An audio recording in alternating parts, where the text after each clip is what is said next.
నమస్తే, welcome to #you నేను మీ రాజేష్.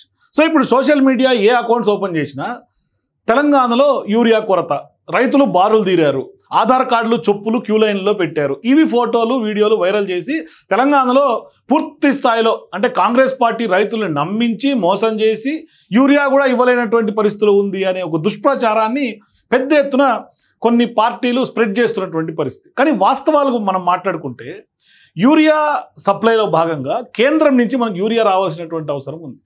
కేంద్రంలో ఎవరున్నారు? బీజేపీ ప్రభుత్వం ఉంది, నరేంద్ర మోదీ ప్రధానిగా ఉన్నారు. మరి అక్కడి నుంచి రావాల్సినటువంటి వాటా కోసం ఎవరు కొట్లాడాలి? బీజేపీ పార్టీ ఎంపీలు కొట్లాడాలి. పోనీ ఇప్పుడు దుష్ప్రచారం క్రియేట్ చేస్తున్నటువంటి బీఆర్ఎస్ పార్టీకి ఎంతమంది ఎంపీలు ఉన్నారు? వాళ్ళు చేస్తున్నటువంటి పోరాటం ఏంది? కేంద్రంలో వాళ్ళు ఢిల్లీ వేదికగా పోరాటం చేసింది ఏంది? సో ఇప్పుడు ఎక్కడ చూసినా ఇటువంటి చిత్రాలే మనకు కనిపిస్తాయి.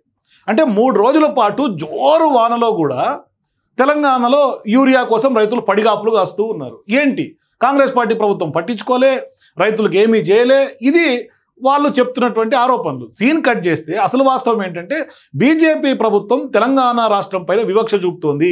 ఎప్పుడైతే ఓట్ చోరీ అంశం తెర మీదకి వచ్చిందో, ఎప్పుడైతే బీసీ రిజర్వేషన్ల కోసం బీసీని సీఎం రేవంత్ రెడ్డి అట్లాగే తెలంగాణలో ఉన్నటువంటి కాంగ్రెస్ పార్టీ నాయకులందరూ కూడా టార్గెట్ చేస్తున్నారో, 42% బీసీ రిజర్వేషన్లకు సంబంధించినటువంటి అంశాన్ని ఎప్పుడైతే పట్టుబట్టి దాన్ని తీసుకురావాలని ఒక ఉద్దేశం లక్ష్యంతో అడుగులు పడి పనిచేస్తున్నారో, కొంత బీజేపీ కావాలనే తెలంగాణ రాష్ట్రం ఇక్కడ ఉన్నటువంటి రైతాంగం మీద కొంత చిన్న చూపు చూస్తున్నట్టుగా కొంత కనిపిస్తుంది. అందుకని వాళ్ళ పార్లమెంట్ వేదిక ద్వారా ఆ వేదిక పైన తెలంగాణకు సంబంధించినటువంటి కాంగ్రెస్ పార్టీ ఎంపీలు మొత్తం రాహుల్ గాంధీ కూడా ఆ పోరాటంలో పాల్గొన్నారు. అంటే ఇప్పుడు యూరియా పోరులో తెలంగాణ రైతుల కోసం ప్రియాంక గాంధీ కూడా పోరు చేస్తున్నటువంటి సందర్భం. అంటే వీ వాంట్ యూరియా అనే ఒక నినాదాలు పార్లమెంటు ఆవరణంలో హోరెత్తినాయి. ఒకసారి ఆ విజువల్స్ చూస్తే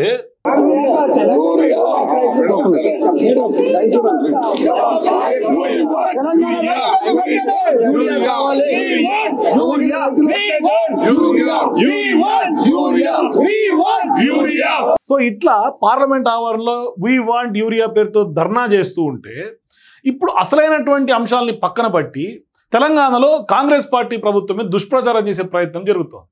అంటే అసలైనటువంటి వ్యవహారం పక్కన పెట్టి, అంటే యూరియా కొరత సృష్టించింది ఎవరు? అసలు తెలంగాణ ప్రభుత్వం, కాంగ్రెస్ ప్రభుత్వం రైతులకు చేస్తుంది ఏంది? బోనస్లకు సంబంధించినటువంటి 500 బోనస్ ఇస్తుంది, వడ్లను కొంటోంది. అంటే ఆఖరికి ఎట్లా దుష్ప్రచారం చేస్తున్నారంటే సోషల్ మీడియాలో విపరీతంగా సీఎం రేవంత్ రెడ్డి టార్గెట్ చేస్తా పోస్టులు పెట్టడం, యూరియా కొరతను పట్టించుకోవట్లేదు అని మాట్లాడటం. అసలు యూరియా కొరత కేంద్రం నుంచి రావాల్సినటువంటి మనకు సంబంధించినటువంటి వాటా యూరియా మనకు వస్తే కొరత ఎందుకు ఉంటుంది? అంటే కేంద్రం వివక్ష క్లియర్గా సౌత్ రాష్ట్రాల మీద ఉంది, మరీ ముఖ్యంగా తెలంగాణ మీద గత కొంతకాలంగా ఉంది. గతంలో కూడా 8 మంది ఎంపీలు ఉన్నా కూడా మనము వాళ్ళ నుంచి మనం సాధించుకున్నటువంటి నిధులెన్ని, వాళ్ళు తెలంగాణ కోసం కేంద్రం నుంచి వస్తున్నటువంటి గ్రాంట్స్ ఎంత, మన దగ్గర నుంచి కలెక్ట్ చేస్తున్నటువంటి ట్యాక్స్ ఎంత, ఇదంతా కూడా గత కొంతకాలంగా జరుగుతున్నటువంటి చర్చే. అయితే ఇక్కడ ప్రధానంగా కేంద్రంలో 8 మంది ఎంపీలు ఉన్నా కూడా వాళ్ళు ఎక్కడ కూడా పోరాటం చేసినటువంటి సందర్భాలు లేవు. కనీసం పార్లమెంట్లో యూరియా కోసం గలమెత్తారా? అది లేదు. కానీ ఇక్కడ బీఆర్ఎస్ పార్టీ ప్రధానంగా కాంగ్రెస్ పార్టీని టార్గెట్ చేస్తా విపరీతమైనటువంటి దుష్ప్రచారానికి పాల్పడుతున్నటువంటి పరిస్థితి. ఒకసారి ఈ యూరియా పోరు మీదనే సీఎం రేవంత్ రెడ్డి కూడా ట్వీట్ చేశారు దాని మీద. సో ఇప్పుడు సీఎం రేవంత్ రెడ్డి ట్వీట్లో ఏం రాశారు? రాష్ట్ర రైతాంగానికి అవసరం మేరకు యూరియా సరఫరా చేయకుండా నిర్లక్ష్య వివక్షపూరిత వైఖరి ప్రదర్శిస్తున్న మోదీ సారథ్యంలోని కేంద్ర ప్రభుత్వ మొండి వైఖరిని, మోసపూరిత వైఖరిని ఎండగడుతూ తెలంగాణ కాంగ్రెస్ ఎంపీలతో గొంతు కలిపి పార్లమెంట్ వేదికగా తెలంగాణ రైతుల పక్షాన నిలిచిన శ్రీమతి ప్రియాంక గాంధీ గారికి హృదయపూర్వక ధన్యవాదాలు. రాష్ట్ర రైతాంగ అవసరాల మేరకు యూరియా సరఫరా చేయాలని మేము లేఖల రూపంలో, విజ్ఞప్తుల రూపంలో పదే కోరినా కేంద్రం స్పందించకపోవడం దారుణం.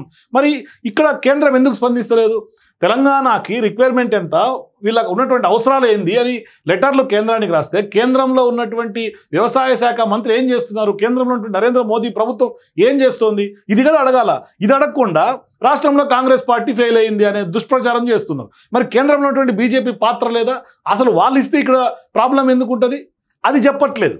రాష్ట్ర రైతాంగానికి అండగా నిలవాల్సినటువంటి కేంద్ర మంత్రులు కిషన్ రెడ్డి కానీ, బండి సంజయ్ కానీ మోదీ భజన్లో బిజీగా ఉన్నారు. మరి ఇదే కిషన్ రెడ్డి గారు, బండి సంజయ్ గారు మొన్న మార్వాడీలకు సంబంధించినటువంటి గోబ్యాక్ ఉద్యమంలో మాట్లాడినటువంటి బండి సంజయ్ ఇవాళ ఎంపీగా, కేంద్ర మంత్రిగా ఉండి తెలంగాణ నుంచి ప్రాతినిధ్యం వహిస్తున్నటువంటి ఆయన రైతుల పక్షాన్ని ఎందుకు మాట్లాడరు? ఎందుకు నిలదీయరు కేంద్ర ప్రభుత్వాన్ని? వాళ్ళ ప్రభుత్వమే ఉంది కదా, వాళ్ళు తీసుకురావచ్చు కదా గ్రాంట్స్. అది లేదు. అవి చేయరు. కానీ ప్రధానంగా అదే అంశాన్ని ఇక్కడ సీఎం రేవంత్ రెడ్డి కూడా మోదీ భజన్లో నిమగ్నం అయిపోయారు. మన రైతుల కోసం మోదీ సర్కార్పై ఒత్తిడి తెచ్చేందుకు మాతో కలిసి రావాల్సినటువంటి బీఆర్ఎస్ ఎంపీలు పార్లమెంట్లో పత్తాలేరు. కరెక్టే కదా. ఇప్పుడు పార్టీలకు అతీతంగా పోరాటం చేయాలి కదా. తెలంగాణ వాదం తెలంగాణ రైతుల కోసం పోరాటం చేయాల్సినటువంటి సందర్భం కదా.